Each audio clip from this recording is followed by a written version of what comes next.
السلام علیکم ورحمۃ اللہ وبرکاتہ۔ الحمدللہ کفا وسلام علی عبادہ الذین اصطفیٰ اما بعد فاعوذ باللہ من الشیطان الرجیم بسم اللہ الرحمن الرحیم رب اشرح لی صدری ویسر لی امری واحلل عقدۃ من لسانی یفقہوا قولی۔ آج ہم اصلی و عارضی حرکات کے بارے میں پڑھیں گے۔ حرکات یعنی کہ فتح، کسرہ، ضمہ، جنہیں ہم اردو زبان میں بولتے ہیں زبر زیر پیش، ٹھیک ہے؟ تو یہ جو حرکات ہوتی ہیں زبر زیر پیش، یہ دو طرح کی ہوتی ہیں، ایک اصلی اور دوسری عارضی۔ تو سب سے پہلے ہم جانتے ہیں جو حرکات کی پہلی قسم ہے اصلی حرکات، اس کے بارے میں دیکھیے کہ اصلی حرکات جو ہے نا، یہ ایسی حرکت کو کہتے ہیں جو کسی حرف کے اوپر یا نیچے پہلے سے موجود ہو، ٹھیک ہے؟ پہلے سے موجود ہے اور اس کو کسی سبب حذف نہ کیا جا سکے، یعنی اس کو مٹا نہیں سکتے ہم، جو پہلے سے ہے بس ہے ویسے پڑھنا ہے، اس کو ہم بولیں گے فتح اصلی یعنی کہ اصلی زبر، کسرہ اصلی یعنی کہ اصلی زیر، اور ضمہ اصلی یعنی کہ اصلی پیش، ٹھیک ہے؟ عموماً اصلی حرکات کو زبر زیر پیشی کہا جاتا ہے نا، فتح، ضمہ، کسرہ، یہ زبر زیر پیش۔ اب دیکھیے مثال سے آپ سمجھ سکیں گے کہ وَيُفْسِدُونَ، یہ جو کلمہ ہے اس میں جو بھی حرکات ہیں کسی بھی وجہ سے ان کو حذف نہیں کر سکتے، ٹھیک ہے؟ یعنی ان میں زبر زیر پیش جن حروف پر بھی آئے ہوئے ہیں وہ سارے اصلی حرکات ہیں۔ جیسے آپ دیکھیں سب سے پہلے واو ہے تو اس پر جو فتح یعنی کہ زبر ہے وہ اصلی ہے، اور اس کے بعد یا پر جو پیش یعنی کہ ضمہ ہے وہ بھی اصلی ہیں، اور اسی طرح سین کے نیچے جو زیر یعنی کہ کسرہ ہے وہ بھی اصلی ہیں، اور دال پر جو پیش ہے اور نون پر جو زبر ہے وہ ساری جو حرکات ہے یہ سب اصلی ہیں۔ تو یہ ایسی حرکات ہے جس کو کسی بھی وجہ سے ہم مٹا نہیں سکتے، یہ اپنی اصل حالت پر باقی رہتی ہیں اور اس میں کوئی تبدیلی کی گنجائش نہیں ہے۔ کبھی کیا ہوتا ہے کسی کلمے میں اصلی حرکات اور عارضی حرکات دونوں طرح کی حرکات آتی ہیں، تو انہیں الگ الگ واضح کرنے کے لیے یعنی بتانے کے لیے، اب جیسے یفسدون میں جتنے ہیں وہ سارے اصلی ہیں، یہاں پر تو اگر ہم صرف ضمہ، فتح، کسرہ یا زبر زیر پیش بولیں گے تب بھی چلے گا، لیکن کبھی ایک ہی کلمے میں دونوں طرح کی حرکات آ جاتی ہیں تو پھر واضح کرنے کے لیے بولنا پڑتا ہے کہ یہ حرکت اصلی ہے، یعنی کہ اس حرکت کا نام مثال کے طور پر وہ فتح ہے تو صرف فتح بولنے پر اکتفا نہیں کریں گے بلکہ بولیں گے کہ فتح اصلی ہیں، کسرہ اصلی ہیں، ضمہ اصلی ہیں، یعنی کہ اصلی زبر، اصلی زیر اور اصلی پیش، اور ساتھ میں اسی کلمے میں کچھ عارضی حرکات بھی ہیں تو پھر اس عارضی حرکات کے ساتھ لفظ عارضی کا استعمال کرنا ضروری ہو جاتا ہے کہ یہ جو ہے عارضی کسرہ ہے، عارضی فتح ہے، عارضی ضمہ ہے، یعنی کہ عارضی زبر، عارضی زیر، عارضی پیش، ٹھیک ہے؟ یعنی اگر مختصر کہا جائے تو یہ کہ کسی بھی کلمے پر جو حرکات ہوتی ہیں زبر زیر پیش وہ دو طرح کی ہوتی ہیں، اور ہم عام طور پر تو زبر زیر پیش یا پھر فتح، ضمہ، کسرہ ہی کہتے ہیں، لیکن کبھی یہ ہوتا ہے کہ یہ جو دو طرح کی حرکات ہیں یہ کسی کلمے پر جو ہے ایک ساتھ آ جاتی ہیں، کچھ حرکات عارضی بھی ہے کچھ اصلی بھی ہے، ٹھیک ہے؟ تو دونوں کے فرق کو ظاہر کرنے کے لیے، دونوں کے فرق کو واضح کرنے کے لیے اس اعراب کے اس حرکت کے نام کے ساتھ اس کی جو کیفیت ہے اصلی یا عارضی یہ بتانا پڑتا ہے۔ فتح اصلی، فتح عارضی، ٹھیک ہے؟ یہ اصلی فتح ہے کہ عارضی فتح ہے، اصلی ضمہ ہے یا عارضی ضمہ ہے، اصلی کسرہ ہے یا عارضی ضمہ ہے، یہ بتانا پڑتا ہے، ٹھیک ہے؟ پھر اس کے بعد دیکھیں آخر میں دی گئی مثال میں موجود جو حمزۃ الوصل سے جو کلمہ شروع ہو رہا ہے جو کہ کسی بھی حرکت سے خالی ہے، وہاں قاعدے کے مطابق ہم عارضی کسرہ لگائیں گے یعنی عارضی زیر۔ یہاں پر دیکھیں سب سے پہلے جو کلمہ ہے نا حمزہ، اس پر کچھ نہیں ہے، اب ہم اس کو پڑھیں گے کیسے؟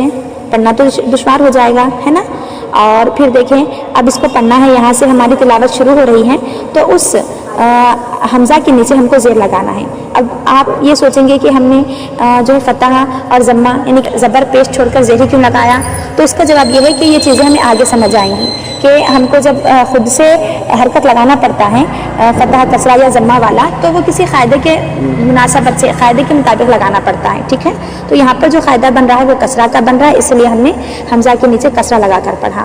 تو یہ جو کسرہ ہے نا جو ہم نے خود سے لگائی ہے وہ عارضی ہے، باقی جیم کے نیچے جو کسرہ ہیں اور عین کے نیچے جو کسرہ ہیں یہ ہم نے نہیں لگائی بلکہ پہلے سے، جس کو ہم عارضی کسرہ نہیں بلکہ اصلی کسرہ، اصلی زیر بولیں گے، ٹھیک ہے؟ سمجھ آیا کہ ایک ہی کلمے میں عارضی کے ساتھ اصلی بھی حرکات جو ہے آ سکتے ہیں، تو اس وجہ سے عارضی کا لفظ اور اصلی کا لفظ بولنا پڑتا ہے تاکہ بات اچھے سے سمجھ جائے اور اس میں جو حرکات کی قسمیں ہیں وہ بھی ہمارے لیے واضح ہو جائیں۔ اب دیکھیں اصلی حرکات ہم سمجھ چکے کہ جو پہلے سے ہوتے ہیں. اب جو یہ عارضی حرکات ہیں کہہ رہے ہیں کہ قرآن مجید میں بعض کلمات حمزۃ الوصل یعنی کہ وصلی حمزہ سے شروع ہوتے ہیں. حمزۃ الوصل ایسی حمزہ ہوتی ہیں جو الف کی شکل میں آتی ہیں. ٹھیک ہے, الف کی شکل میں ہی ہوتی ہے, مطلب کہ اس پر زبر زیر پیش کوئی نہیں ہوتا, ہمیشہ لفظ کے شروع میں آتی ہیں. لفظ کے شروع میں ہیں, بالکل ابتدا میں ہیں اور اس پر کوئی اعراب نہیں ہے, ہمیشہ خالی ہوتی ہیں. اس کے بعد کا حرف ہمیشہ ساکن ہوتا ہے. یہ خصوصیت ہے کہ حمزۃ الوصل کئی ایسے کلمات ہوتے ہیں قرآن مجید میں جو حمزہ سے شروع ہوتے ہیں, یعنی اس کلمے کا پہلا حرف حمزہ ہوتا ہے. ٹھیک ہے, اور وہ حمزہ ایسی ہیں کہ اس پر کوئی اعراب نہیں ہے اور اس کے بعد حمزہ کے بعد جو حرف ہے وہ بھی ساکن ہے. اب دیکھیں الف پر بھی کچھ نہیں اور بعد والا حرف بھی ساکن ہے, تو پڑھنے میں کتنی دشواری ہوں گی, ہم پڑھ ہی نہیں پاتے.